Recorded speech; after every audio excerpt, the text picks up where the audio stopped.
नमस्कार विद्यार्थियों, मैं मक्खन गोयल आप सभी का स्वागत करता हूं आपके अपने वेदिका क्लासेज के यूट्यूब चैनल में। आज हम बात करेंगे इलेक्शन और वायरमैन में सेकेंड ईयर के प्रैक्टिकल की, जिसमें आज ने अपना प्रैक्टिकल रखा है एसी जो 3 फेज अपनी मोटर होती है उसके भागों की पहचान अपन कैसे करेंगे, उसमें कौन कौन से भाग होते हैं और उनके सभी का वर्णन और उनको कैसे डायग्राम के द्वारा प्रदर्शित किया जाएगा।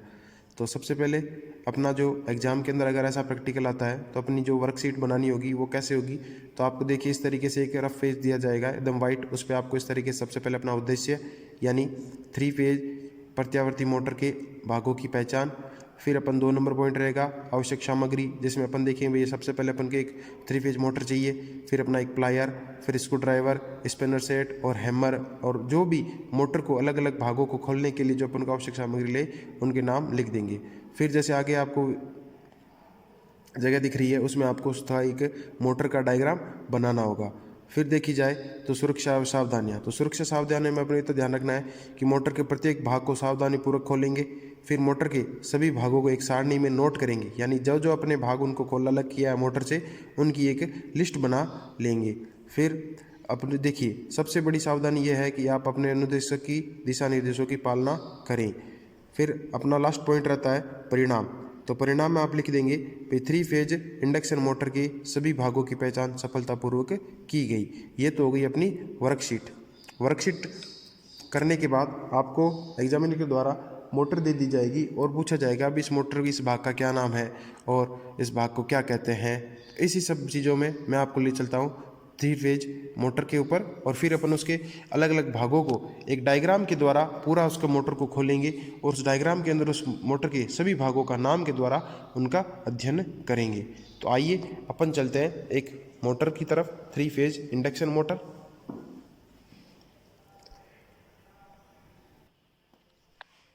जैसे देखिए ये जो मोटर आपको दिखाई दे रही है ये अपनी 3 फेज इंडक्शन मोटर है। देखिए इस मोटर का नीचे इसमें डायग्राम लिखा है, नाम भी लिखा है इधर, लेकिन देखिए सबसे पहले अपन देखें कोई भी मोटर हो तो इसकी नेम प्लेट देखी जाएगी, उस नेम प्लेट में इसका विवरण लिखा होता है। फिर देखिए भागों की पहचान करनी है अपन को, तो ये जो अपनी पूरी मोटर है इसमें अपन को सबसे पहले पता है ये मोटर हो गई अपनी, ये इसका जैसे इसका अग्र भाग हो गया, ये इसका पश्च भाग हो गया, फिर ठीक है ये इसमें से बाहर निकला वो भाग होता है इसे अपन साफट कहते हैं, ये इसका टर्मिनल बॉक्स होता है, साफट अंदर रोटर से जुड़ा होता है, ये इसका एंड कवर है, एंड कवर के नीचे अंदर जो लगा होता है वो पंखा होता है, वो क्या करता है कूलिंग का कार्य करता है। इस तरीके से ये मोटर के विभिन्न प्रकार के भाग होते हैं। ये मोटर देखने के बाद अब मैं आपको एक डायग्राम के द्वारा मोटर को आंतरिक भागों को भी अपन पूरा खोलेंगे और उन भागों का अध्ययन भी करेंगे। तो आइए अपन चलते हैं एक डायग्राम के द्वारा मोटर के विभिन्न भागों का अध्ययन कैसे करें। मोटर के बाहरी भाग को देखने के बाद अपन उसके आंतरिक जो उसकी कंस्ट्रक्शन होती है उसको देखने के लिए एक डायग्राम का प्रयोग करेंगे ताकि अपन उसको आसानी से समझ सकें। जैसा कि अपन ने मोटर को बाहर से देखा था तो पूर्ण रूप से पैक थी, लेकिन अगर उसको अंदर से देखा जाए यानी उसके एक कोने को अगर अपन काट दें तो फिर देखिए उसके अंदर अंदर कौन कौन सी संरचनाएं होती है। तो देखिए ये सब चीज़ें मैं आपको एक डायग्राम के द्वारा समझाऊं तो अपन को समझने में थोड़ी आसानी रहेगी। सबसे पहले आप देखेंगे कि ऊपर ही ऊपर अपना बना होता है टर्मिनल बॉक्स, जो क्या करेगा अपना आने वाले जो सप्लाई के लिए टर्मिनल वायर को कनेक्ट करने के काम आता है। इससे थोड़ा आगे बढ़े अपन तो अपना आ जाएगा रोटर बार, यानी जो घूमने वाला रोटर होता है उसका भाग। फिर आता है अपना आई बोल्ट। आई बोल्ट का मतलब ये होगा अपना आई बोल्ट से ज्ञात होगा, यानी मोटर को उठाने के लिए एक स्थान से दूसरे स्थान पर ट्रांसपोर्ट करने के लिए आई बोल्ट के द्वारा उसका यूज होता है। आगे आगे अपना रोटर, फिर आ जाएगी अपनी स्टार्टिंग वाइंडिंग, यानी मोटर के अंदर 2 भाग होते हैं, एक रोटर वो स्टार्टर घूमने वाला भाग और स्थिर भाग। जो घूमने वाला भाग होता है उसे अपन क्या कहेंगे रोटर कहेंगे, और जो इसका स्थायी भाग होता है उसे अपन स्टार्टर कहते हैं और उसकी वाइंडिंग को स्टार्टर वाइंडिंग कहेंगे। फिर आगे देखें नॉन ड्राइव एंड सील्ड। फिर आगे नेक्स्ट चले अपन कूलिंग फैन, यानी मोटर के पश्च भाग में एक फ़ैन लगा होता है जो मोटर के साथ साथ घूमता भी है। तो कूलिंग फैन क्या करता है मोटर को ठंडा रखने का कार्य करता है, क्योंकि आपको पता है कोई भी अगर चीज़ घूर्णन गति करने वाली है तो घूर्णन करने पर क्या होगी वह गर्म होगी, तो उसका ठंडा रखने का कार्य कौन करेगा अपना कूलिंग फैन करता है। फिर देखिए इसके पीछे ये भाग इसका एंड कवर कहलाता है, यानी जो कूलिंग फैन है उसको बचाने के लिए अन्य उपकरणों स्पर्श से या होने वाली, अब अगर कहने का मतलब कि एंड कवर नहीं लगा है और मोटर का फैन चल रहा है तो पीछे होने वाले संपर्क से होने वाले नुकसान को बचाने के लिए एंड कवर का कार्य होता है। फिर आ गया रोटर शाफ्ट, रोटर रिंग। फिर आ गया बेस, यानी मोटर को स्थायित्व प्रदान करने के लिए बेस का प्रयोग किया जाता है। इसी तरीके से विभिन्न प्रकार के भाग देखिए। अब देखिए एक डायग्राम के द्वारा इन भागों को अपन अलग अलग खोलेंगे, जैसा कि आपको, जैसे एक डायग्राम के अंदर आपको समझ में आया।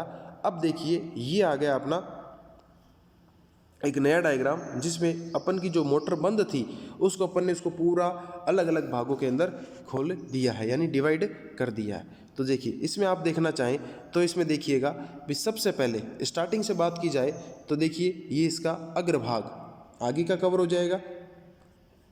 फिर इसके अंदर देखिए ये बेरिंग लगी, ये इसके स्क्रू है इनको टाइट करने के लिए। फिर जैसे जैसे आगे बढ़ेंगे तो देखिए बेरिंग यानी जो आगे का भाग होता है उसको शाफ्ट पर लगाने के लिए बेरिंग जो लगी होती है वो बेरिंग सील, यानी बेरिंग को ओके करने के लिए बेरिंग सील का प्रयोग किया जाता है। फिर ये अपना रोटर, रोटर कौन सा है, स्क्वाइल केज का रोटर होता है। आगे से बढ़े तो स्टेटर की कोयल, यानी मोटर के स्थायी भाग के अंदर ये जो वाइंडिंग की जाती है इसे स्टेटर कोयल कहते हैं। फिर थोड़ा सा आगे बढ़े तो नेम प्लेट, मैंने आपको बताया मोटर की संपूर्ण जानकारी नेम प्लेट के ऊपर अंकित की जाती है।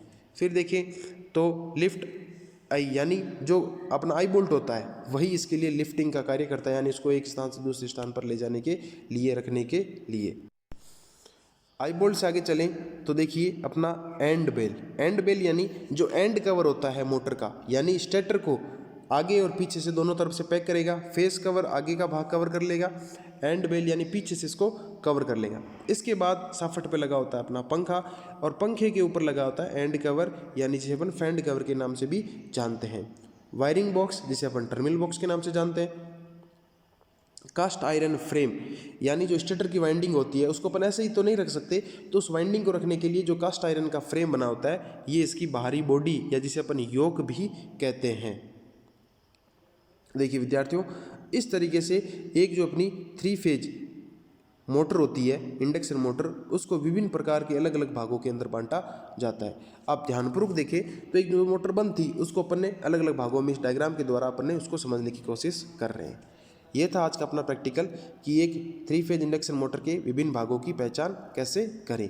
तो विद्यार्थियों, आपको वीडियो कैसा लगा कमेंट करके ज़रूर बताएं। आप अगर चैनल पर नए हैं तो चैनल को सब्सक्राइब कीजिए, वीडियो को ज़्यादा से ज़्यादा अपने दोस्तों के साथ शेयर करें। धन्यवाद।